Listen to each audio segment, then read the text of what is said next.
अस्सलामुअलैकुम जी। सुना था कलाम बहुत हसीन है, लेकिन अपनी आंखों से देखकर यकीन आया कि ये जगह वाकई में बेमिसाल है। इन बर्फ़ से ढके पहाड़ों के दरमियान खड़े होकर लग रहा है कि सारी थकावट दूर हो गई है।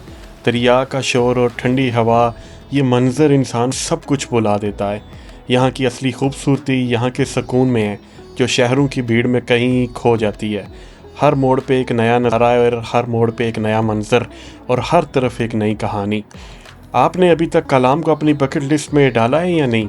और अगर आप यहाँ होते तो सबसे पहले किस जगह जाते? जल्दी से कमेंट में बताएं। और नेक्स्ट नेशन कौन सी होनी चाहिए? अपनी सजेशन ज़रूर दीजिएगा।